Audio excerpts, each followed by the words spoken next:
Hello，大家好，我是摄影师 JCK。这期我继续来跟大家分享付费级教程。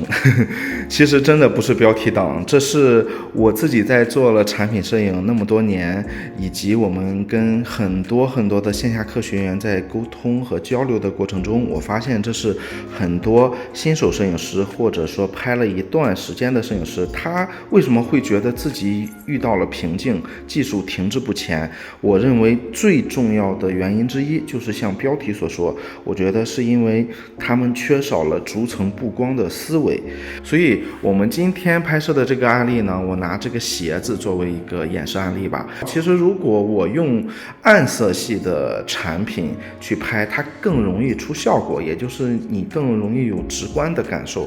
但是我在这里偏偏选了一个像这种，一，它的材质属于非反光类材质；二，它还是这种比较亮面、比较亮的这种材质，那也就导致了你很多的光打上去就不像那种反光类的材质比较暗一点的材质看起来那么明显。但这恰恰是我要跟大家演示这个案例的原因，就是大家如果这个案例通过我们的布光分析你能学到什么的话，那我相信本期视频的目的也就达到了。那我们现在就先给大家简单的解析一下什么是逐层布光。其实逐层布光的理念呢，应该是由美国的摄影师大卫豪比提出的。所谓的逐层布光翻译成我们的大白话，你可以理解成挨个的布光或者挨个的加光，就是这么一个简单的步骤。那你说这有什么呀？我可能有时候也是这样拍的呀，但是很多人可能忽略的一个点是什么？你比如说我现在的这个场景，就是我们以前的可能有的线下课学员来这，我给他拍一个东西，不管是鞋子呀还是什么，他就是直接这样，看到了吗？两个灯咵打上来，拍完了，然后跟我看，老师你看一下效果行不行？当然是不太好的。那这里就需要有逐层布光的思维。那逐层布光的思维就是要求你从0到1，一个一个的去加灯。在这里，它考验的不只是说你对灯光的控制，最重要的是它考验的是你对产品的观察能力。就是现在这样一个产品摆到这里的时候，你需要逐层布光。这个东西加灯或者说拍出来效果，你用什么附件，这个都是很容易的。难在哪里了？难在你为什么知道要在哪里加一个灯？比如说我们去拍这个产品，我觉得我需要让这里亮一点，是因为你有了这种思考，你才会考虑在这里加一个灯，对不对？那你觉得这个地方需要有一个灯，那你可能在这边，对吧，给他来一个灯。但很多新人他遇到瓶颈，不是说他对灯啊这些东西拍得不够好，而是说他从一开始他就不懂得逐层布光的思维，他就不知道我从哪里要来一个灯，这样他就没有所谓的1、2、3、4逐层递进的这种思维了。那我们先拍一张，大概就是这个样子。大家觉得这个有什么问题吗？如果你只是基础的应用，我认为是没有什么问题的。那么下一步我们开始进入正题啦，正片开始，我们看一下逐层布光我们要如何去拆解。接下来我跟大家演示一下我们逐层布光的具体应用吧。大家也可以看到这个 before 和 after 之间的对比，对不对？就是逐层布光之后，它的效果相比我们之前的那种传统的就是简单粗暴的电商式拍摄，我觉得它还是要精致一些，包括它对细节啊，包括它对体积感的这种表达都会更好。那我们一共用了几个灯呢？大家可以跟着我的镜头数一下。用了5个灯，对不对？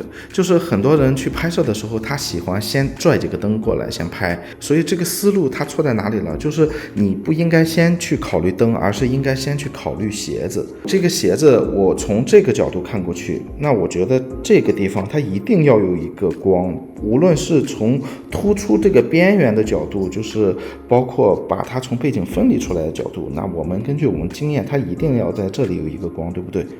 那么这个地方呢，作为背后，它也是有一个这样转折结构的，那我们也要把这个结构给突出出来，对不对？所以这个地方我们肯定也要一个光。那这个光我们就不用说了，它肯定是起到主光的效果，因为它要把整个的鞋面给打亮。那为什么下面还有一个光呢？那这个光呢，它是把它的这个底部的这个轮廓连带着上面的这一些的细节也要去做一些表达。那到最后呢，我觉得可能这块的光不够，以及这个地方结构我想再给它突出一下，那我们去再给它加一个猪嘴。那我们先去做了一个前期的这个思路之后，我们再跟着我的镜头一点一点的去拍。那我们先从这个灯，好，我们先拍一张。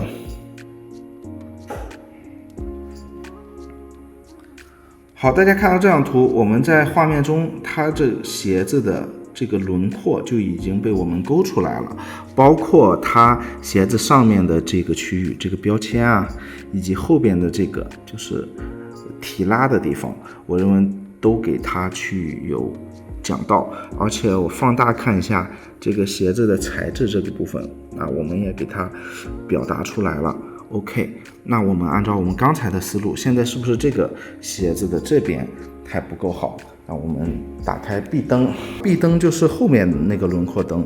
可能有的人会说，你为什么不先加主灯？其实我倒认为这个没有绝对的，就是顺序关系，就是你根据你自己的习惯。那我习惯先把轮廓灯这些先去加一下。那我们看一下效果，大家看到这个还是挺明显的啊。就是这个鞋子这边，它的这个轮廓已经表达出来了，而且它是从镜头的远端到近端，它有一个转折过来。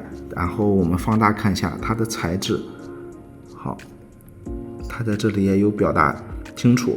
这像我自己的习惯呢，你比如说这个地方它可不可以再亮一点呢？我认为是可以的，但是我自己的习惯，我在这里不会马上去给它去加那么多光，因为我们后面还会有别的光去做一个叠加，它很可能会就是让你本来没有爆的细节就变得爆掉了。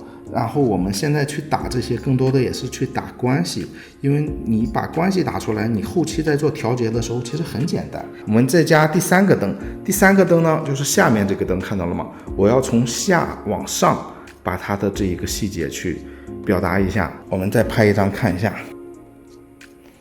好，大家看到这个鞋子下面它的细节也表达出来了，对不对？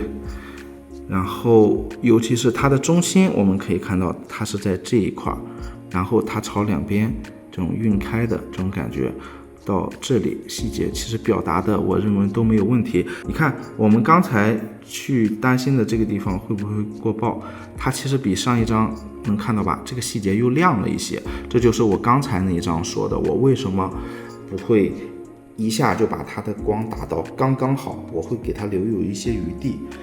然后到这个时候呢，我们可以去打开主灯了，因为你看现在我们拍了它的轮廓啊，这些其他的细节，但它主要的这个鞋面没有打亮。我们再去拍一张鞋面。好，大家看到这个鞋面亮了之后，它整个的鞋子就是这个样子了，是不是？整体的感觉已经有了。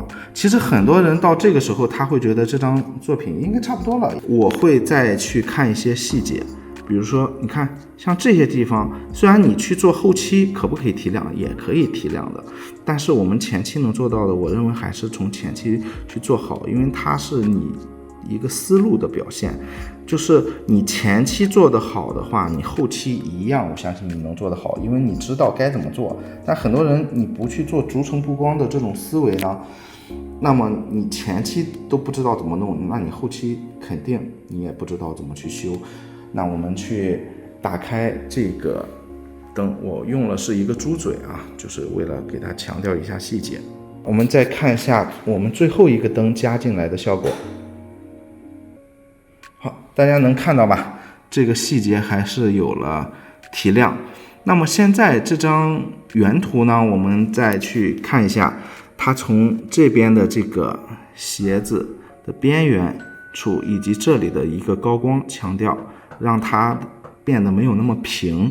然后从这个转折的，我们看鞋底的细节，包括这种转折面的这种体积感、立体感，我们也有给它表达出来。